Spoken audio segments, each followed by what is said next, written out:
So where should the Christians stand on all of this, especially like the conflicts, the how they're reacting to everything, Hamas and Israel, Mhm. and so how At should we least a century react of to it? conflict.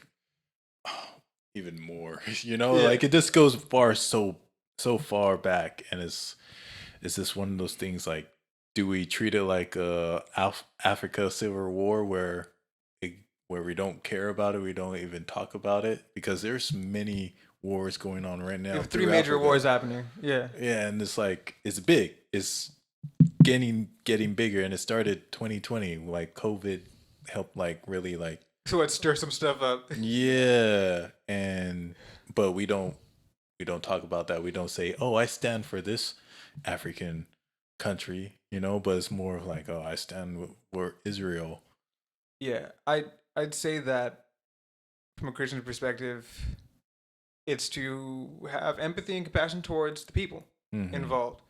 Um, Now, from like a, I guess like governance perspective, we could say we can try to hash out, well, what stance is like most valid here, who has most claim to the land, who's been willing to participate Hmm. in the channels available. Hmm. I'd say that to a certain extent, Israel's been pretty gracious as far as allowing administrative privileges to Palestinians in the places where they're most heavily occupied. Now, is the Gaza Strip nice? It's not.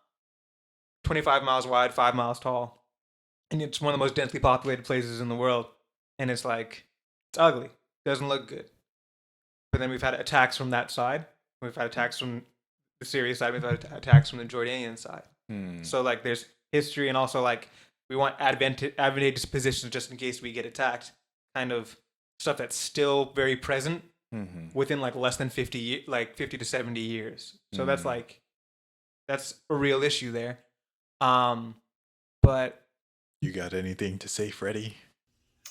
I think the Bible is very clear on what we should be focused on, and Hmm. it's just spreading the word of God. mm, Hmm. It's not focusing on wars that are going on because we were told there'd be wars and rumors of wars, Hmm. and he says that you're going to hear about this over there, you're going to hear about this over there, you're going to hear about me being over there, but don't look, don't pay attention to that. mm-hmm. Hmm. Focus on what you got to do, and it's just spread the gospel. So Yeah, amen. it's literally what all this is about, is just to take your focus off what our true objective is here on earth, which is to spread the gospel. Mm. Super sound. And to a certain extent, you could say that there is um, that within the Israel-Palestine conflict, there are representatives on both sides that still deeply need to know about Jesus. Hmm.